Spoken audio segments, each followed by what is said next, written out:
आप लोग एल्कोहल के रासायनिक गुण पढ़ रहे थे। तो कल हमने कुछ रासायनिक गुण पढ़ाए, ठीक ना। आज रासायनिक गुण और इसका अंतिम टॉपिक होगा। उसके बाद एल्कोहल के कुछ क्या पढ़ लेंगे, कंपाउंड पढ़ लेंगे। समझ में आया? दो कंपाउंड, एक मेथेनॉल और एक एथेनॉल, फिर आपका एल्कोहल खत्म हो जाएगा। उसके बाद आपका क्या चलेगा, फिनाल। क्या चलेगा? Alcohol, phenol, ether. ज्यादा से ज्यादा 10 दिन में 12 दिन में खत्म हो जाएंगे सब, 10 दिन में ज्यादा से ज्यादा। समझ में आया कि नहीं आया? ठीक है। इसके बाद आप लोग क्या पढ़ेंगे, फर्स्ट केमिस्ट्री, सेकंड सेकंड चलने दीजिए। फिर एल्डिहाइड, कीटोन, कार्बोक्सिलिक अम्ल, ठीक ना। आज हम पढ़ते हैं धातु से अपक्रिया। एल्कोहल की किससे अपक्रिया? धातु से अपक्रिया। किससे बच्चा? धातु से अपक्रिया।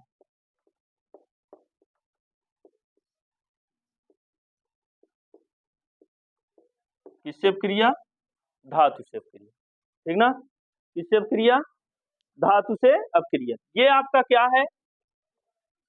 ROH। ये आपका क्या है? एल्कोहल है। इससे हम किसी धातु से अपक्रिया कराते हैं, जैसे सोडियम से करा देते हैं। तो सोडियम क्या करेगा बच्चा, इस हाइड्रोजन को क्या कर देगा, प्रतिस्थापित कर देगा। किसको विस्थापित कर देगा? हाइड्रोजन को। जो हाइड्रोजन को विस्थापित कर देगा तो ये हो जाएगा RONA हो जाएगा। समझ में आया नहीं है? क्या हो जाएगा? RONA हो जाएगा, ठीक ना। और इसका अगर हम 2 एटम लेंगे तो ये 2 हो जाएगा, 2 हो जाएगा, और ये H2 आपका क्या हो जाएगा, बाहर हो जाएगा। और इसका नाम क्या होगा? सोडियम एल्का ऑक्साइड। क्या नाम होगा? क्या नाम होगा बच्चा? सोडियम एल्केन है ना, तो क्या हो जाएगा? एल्काक।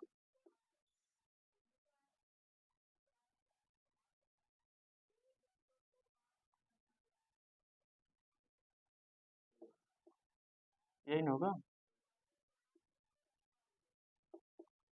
एल्काक्साइड है ना। ये आपका क्या होगा? सोडियम एल्काक्साइड, ये बनेगा, ठीक ना। अब इसी तरह से हम एग्जांपल ले सकते हैं एल्कोहल का। जैसे हम ले लिए CH3OH। आपको 2 ही पढ़ना है एल्कोहल, एक एथेनॉल पढ़ना है और एक क्या पढ़ना है, मेथेनॉल। तो मेथेनॉल ले लेते हैं। क्या ले लेते हैं? मेथेनॉल ले लेते हैं।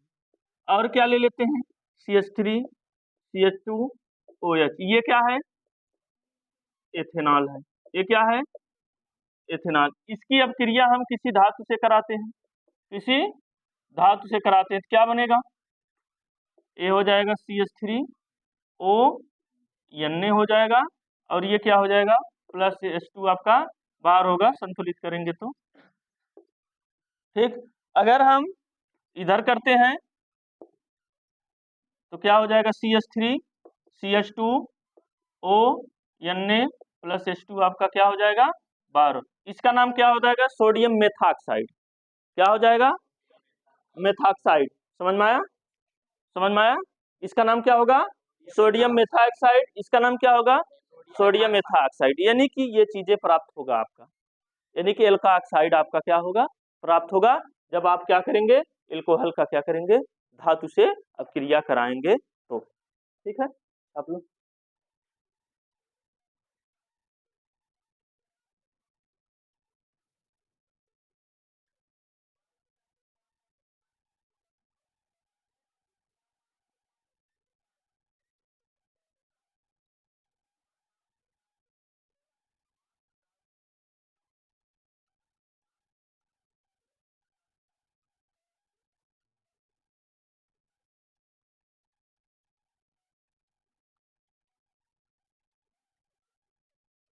हो गया।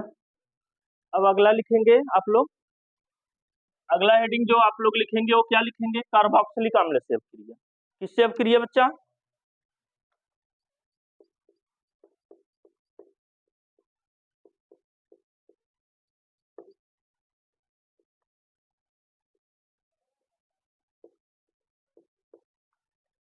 कार्बोक्सिलिक अम्ल, इसका सूत्र RCOOH, ये होता है कार्बोक्सिलिक अम्ल से अपक्रिया। कार्बोक्सिलिक अम्ल से अपक्रिया हम कैसे करेंगे, किससे? समझ में आया? समझ में आया? किससे अपक्रिया करेंगे? कार्बोक्सिलिक अम्ल से। ये आपका क्या हुआ, ROH, ये आपका क्या हुआ बच्चा, एल्कोहल हुआ। ये आपका क्या हुआ, एल्कोहल। और इसकी अब क्रिया हम किससे करते हैं, RCOOH से। ठीक, देखो यहां से H बाहर होगा, यहां से क्या बाहर होगा, और यहां से क्या बाहर होगा, OH बाहर होगा। ठीक ना, यहां से OH और यहां से H, बचा क्या, ये बचा यहाँ पर R बचा, CO बचा, क्या बचा, R बचा, CO बचा, यही न बचा। हाँ जानते हैं, गर्मी बहुत।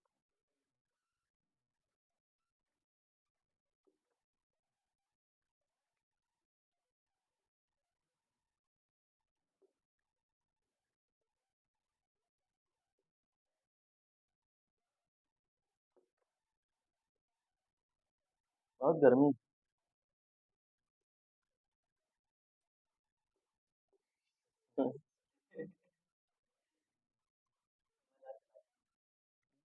वहां से आई लिखा,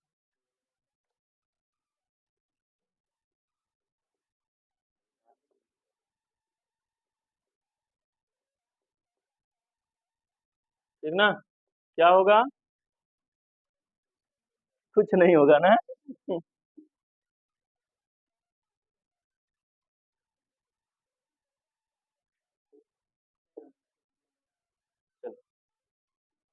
RCOO बचेगा। ठीक, देखो यहाँ पर O बाहर, H बाहर होगा, यहाँ से क्या बाहर होगा, OH। तो RCO यहाँ से बचा हुआ है, और एक O ये बचा हुआ, RCO, और क्या बचा हुआ है, R।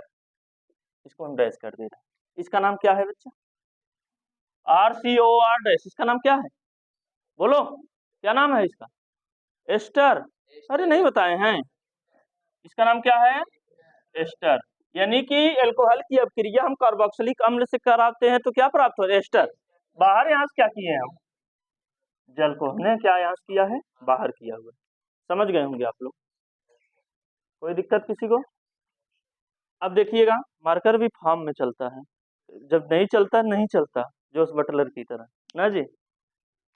अब देखते हैं, हम ले लेते हैं CH3OH है, क्या है, और इसकी अब क्रिया हम CH3COOH से कराते हैं। ये क्या है, मेथेनॉल। ये क्या है, मेथेनॉल। इसका नाम एस्टिक अम्ल या एथेनोइक अम्ल, एसिटिक अम्ल। इससे जब हम अपक्रिया कराते हैं क्या प्राप्त होगा, यहाँ से H2O बाहर होगा, तो ये हो जाएगा CH3, ये हो जाएगा COOCH3। समझ में आया, इसका नाम क्या होगा, इसका नाम एस्टर है ना,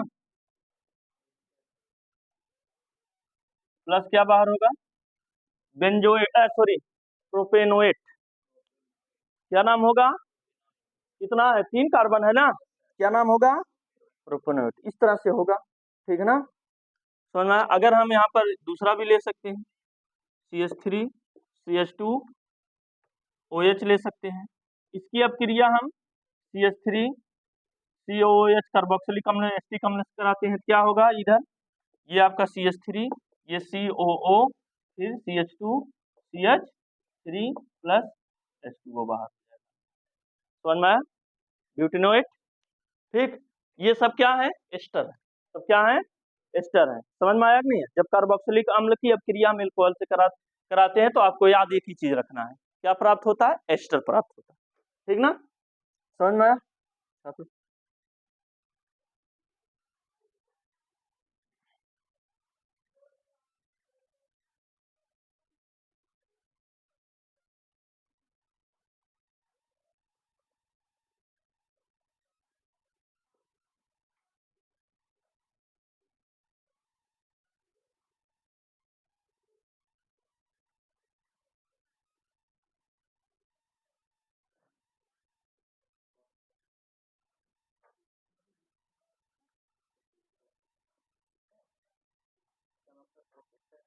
हाँ, किसका, प्रोपेनोएट।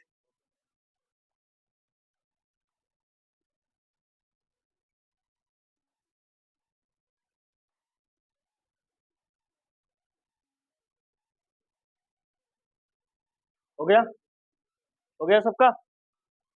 हो गया। अगला हेडिंग डालेंगे एसिड क्लोराइड से अपक्रिया। किससे अपक्रिया? एसिड एसिड क्लोराइड से अपक्रिया।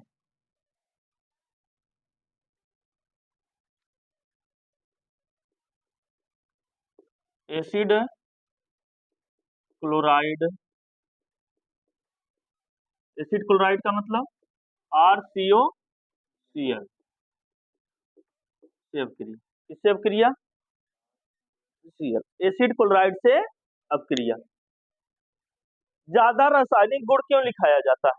ताकि आपका एनसीईआरटी का क्वेश्चन सॉल्व हो जाए। आप लोग देख रहे हैं ना एनसीईआरटी के क्वेश्चन में कितने रिएक्शन होते हैं। ठीक है, समझ में आया कि नहीं है? टेस्ट आप लोग का शनिवार का है? शनिवार ग्रामर का है। केमिस्ट्री कब का है? अच्छा कल। इतनी बहुत गर्मी है, ठीक ना? हाँ, चलिएगा एसिड क्लोराइड से अपक्रिया करिए, ठीक ना?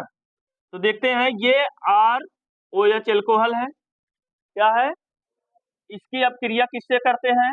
RCOCl से। RCOCl से जब अपक्रिया होगी तो यहाँ से H बाहर होगा, यहाँ से Cl, तो प्राप्त क्या होगा? यहाँ बचेगा RCO बचेगा और यहाँ से क्या बचा है? OR प्लस HCl आपका क्या हुआ? और इसका नाम भी क्या है? एस्टर। इसमें भी एस्टर प्राप्त होगा। ठीक है, अगर हम एग्जांपल लेते हैं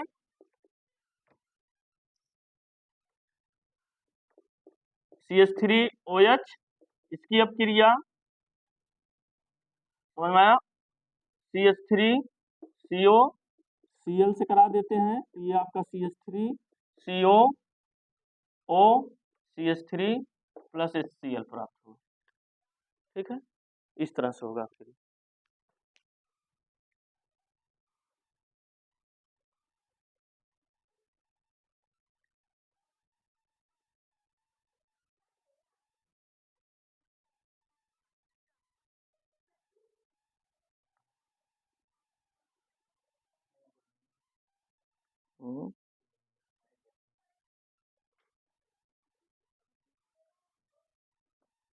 अगला लिखेंगे विहाइड्रोजनीकरण। हाँ इंपॉर्टेंट, विहाइड्रोजनीकरण।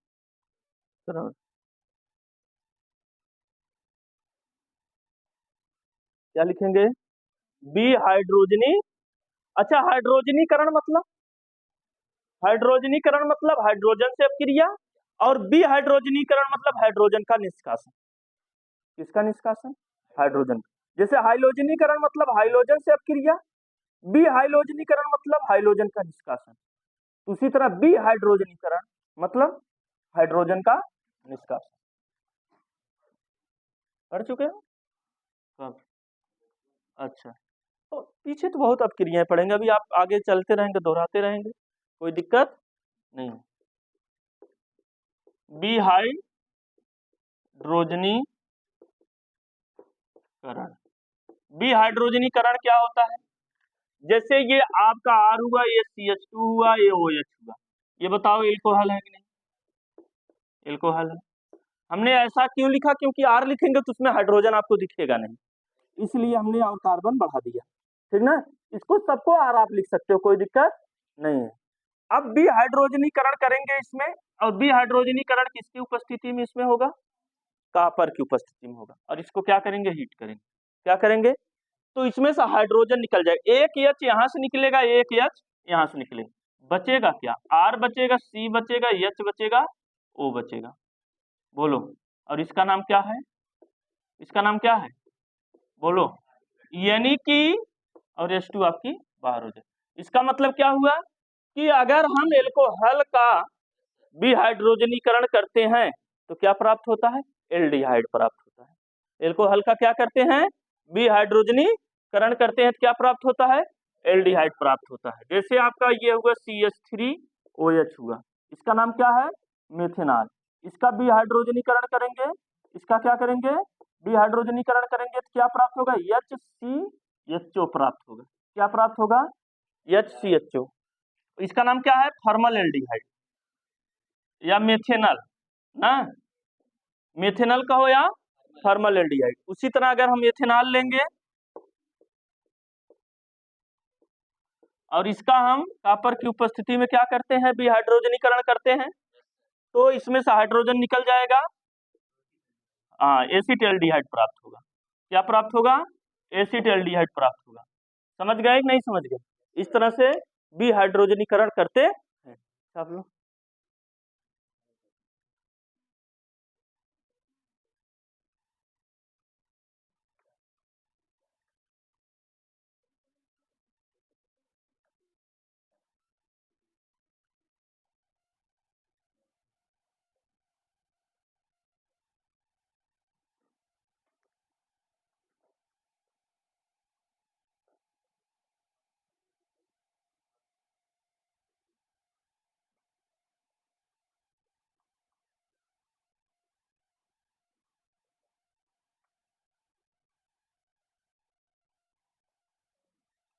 हेडिंग डालेंगे निर्जलीकरण।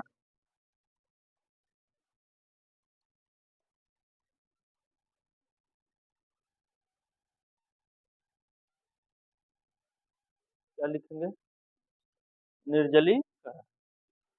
निर्जलीकरण मतलब जल का निष्कासन। किसका निष्कासन? जल। अच्छा, निर्जलीकरण जो होता है बच्चा, क्या होता है? निर्जलीकरण होता है। याद रखिएगा, एक होता है H2SO4, क्या होता है? हाँ, सल्फ्यूरिक अम्ल। एक होता है Al2O3, क्या होता है? एक होता है H3PO3, क्या होता है? H3PO3। समझ गए कि नहीं? इनकी उपस्थिति में निर्जलीकरण होता है, याद रखना। कहीं भी निर्जलीकरण की बात है, इसमें से कोई प्रेरक आप ले लिया करिए।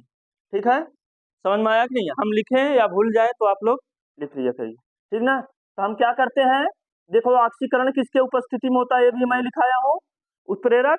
और अपचयन किसकी उपस्थिति में होता है, ये भी लिखा है। आज हमने इसको लिखा दिया, निर्जलीकरण किसकी उपस्थिति में होता है, याद रखना, ठीक ना? अब देखिएगा, इसका अगर हम, जैसे ये आपका जल अपघटन का मतलब होता है जल से अपक्रिया होती है, और निर्जलीकरण का मतलब होता है जल का निष्कासन होता है। जल अपघटन मतलब जल से, किसी में से जल मिलाया जाए किसी में, तो वह क्या होगा? जल अपघटन होगा। मतलब कोई चीज हम जल में डालें, वह क्या हो जाए? अपघटित हो जाए, टूट जाए, घुल जाए, तो वो क्या हो जाएगा? जल अपघटन। और किसी में से जल को क्या करें? निकालें। जैसे दूध देखते हो, दूध, दूध को जब उसका निर्जलीकरण करते हैं तो खोआ बन जाता है।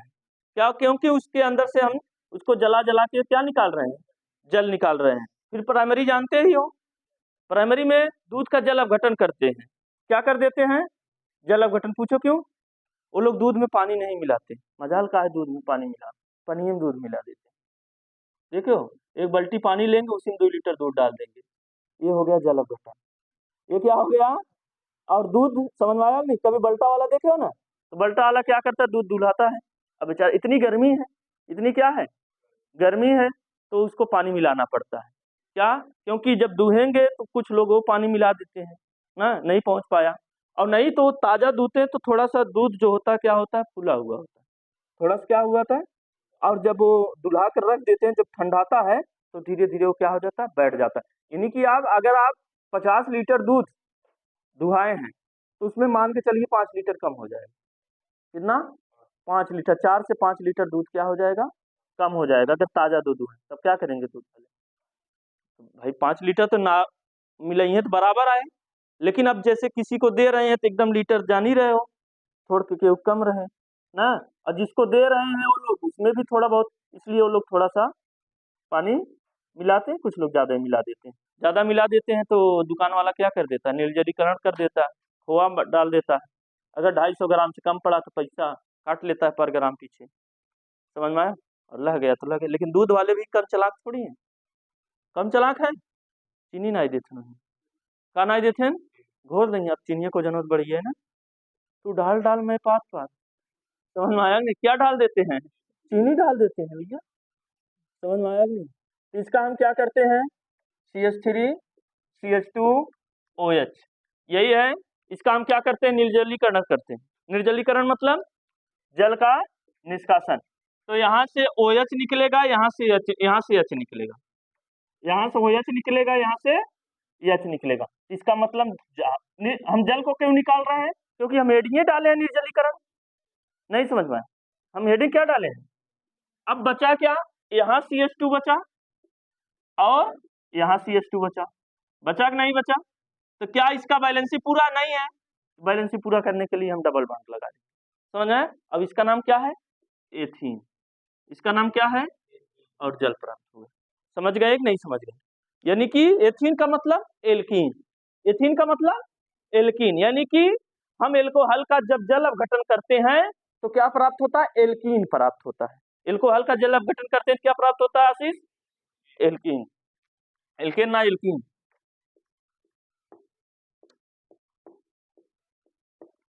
ये OH, ये क्या है? अच्छा, मेथेनॉल का जल अपघटन होगा? नहीं हो पाएगा, उतना हाइड्रोजन ही नहीं उसके पास, क्या बनेगा? नहीं समझ पाए? तो ये क्या होगा? अगर इसका हम करेंगे जल अपघटन तब तो ये क्या प्राप्त होगा? CH2 डबल बॉन्ड CH, समझ में आया? फिर CH3 और बाहर क्या हो जाएगा? H। समझ में? प्रोपीन। इसका नाम क्या होगा? प्रोपीन। इस तरह से जल अपघटन हम सॉरी निर्जलीकरण हम कराते हैं। ठीक ना? कोई दिक्कत?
अगला लिखेंगे दहन।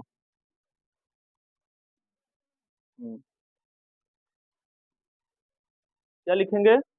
दहन। कितना रिएक्शन लिखा दिए होंगे लगभग रासायनिक गुण में? हाँ, बस करते हैं। ठीक ना? समझ में आया? क्या आप एक यही लिखा देते हैं? दहन। दहन एल्कोहल का, देखिएगा ROH याद रखिएगा। एल्कोहल का हम क्या करते हैं? दहन करते हैं। क्या करते हैं? दहन करते हैं तो क्या प्राप्त होता है? CO2 plus carbon dioxide plus क्या होता है? जल प्राप्त। ठीक है? एल्कोहल का दहन करते हैं तो क्या प्राप्त होता है? कार्बन डाइऑक्साइड और जल प्राप्त होता है। समझ गए? ये था आपका एल्कोहल। रासायनिक गुण, भौतिक गुण पहले ही हो गया, बनाने की विधि हो गया। ये क्या था? एल्कोहल। कोई दिक्कत? एल्कोहल आपका खत्म। अब एल्कोहल के कुछ क्या पढ़ेंगे? यौगिक। ठीक ना? हेडिंग डालेंगे एल्कोहल के कुछ यौगिक और उसमें नंबर 1 हेडिंग डालेंगे मेथेनॉल। उसको कब पढ़ाएंगे? Next time. ठीक है? इतना नोट्स आप लोग बना लीजिए और रेगुलर क्लास करिए और अच्छे से पढ़िए। समझ में आया कि नहीं? क्योंकि जो लोग कौन चीज निरंतर पढ़ते हैं, क्या पढ़ते हैं? निरंतर, वही अंत में फाइट करते हैं। समझ में आया? ये क्या कहते हैं, बरसाती मेढक की तरह नहीं कि एक आध महीना पढ़ ली, 1-1.5 महीना, फिर उसके बाद फिर विलुप्त हो जाई, फिर एक आध 1.5 महीना पढ़ ली, फिर लोग क्या कहते हैं, आपको समझाया जाता है, आप लोग घर जाते हैं कहते हैं इसका आज खूब पढ़ब ना, लेकिन वहां पर जाकर न्यूट्रल हो जाते हैं या एक आध 2 दिन जोश में रहते हैं, टाइम टेबल वबल खूब बनाते, चिपकाते, इतना घंटा मैथ, इतना घंटा बायोलॉजी, इतना घंटा ही, एक आध दिन रात को लैंप वैम्प जला कर बैठते हैं, उसके बाद 2-3 बात चलो करते रहिए, एक आध मिल गई या सिस्टम खत्म कहानी। ठीक है? इसलिए निरंतर पढ़ो। ठीक है ना? धन्यवाद। हाँ।